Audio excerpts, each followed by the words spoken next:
Hi folks, it's Neil here, one of the developers from Zulu Response. I've got in front of me some British AI which are under the command of the player. And in this video I'm going to go through some of the hotkeys, and you can see how to command your AI around the battlefield. And also you might see why it's worthwhile to learn the hotkeys as opposed to relying on the menu.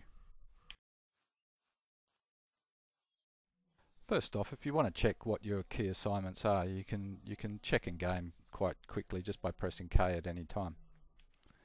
So one of the first things you need to do if you want to start commanding your AI that's either Zulu or British, you need to give orders to either all or one or two, or how many soldiers or Zulu warriors that you want. So you can see which soldiers in this case are selected by whether they're light or dark green. If they're light green, as they are now, they're not selected. So you could select them through the menu, or as I'm doing now, via the hotkeys.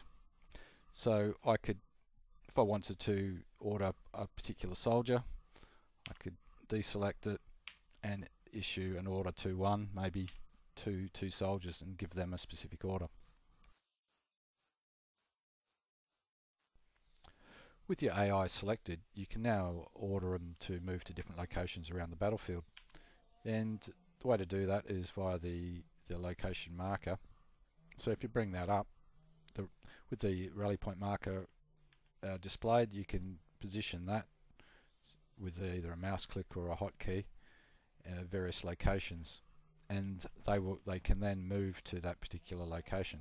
So if I just want them to move to, say, just there, I set the marker location and then the rally point, and then I just issue the command. You can do that via a hotkey or via the menu.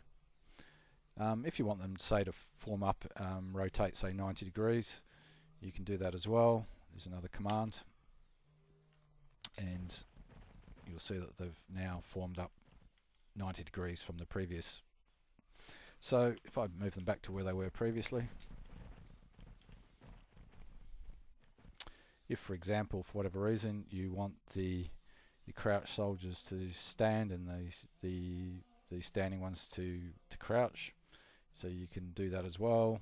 So there's another command. Swap ranks quickly! And they will then move, and you can see that they're now swapped over. As a default, the AI will actively look for their own target and make a decision of when to fire.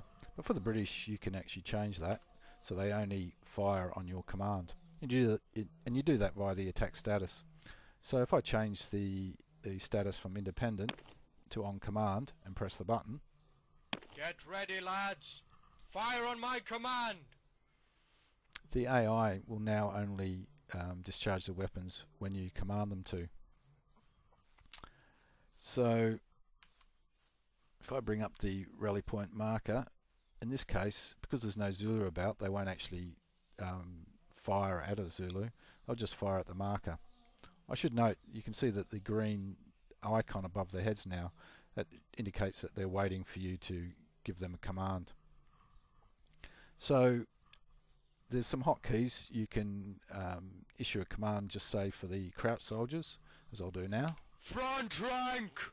Fire! And whilst they're reloading, you can rear rank! You can have the standing soldiers firing, so you can alternate between the two.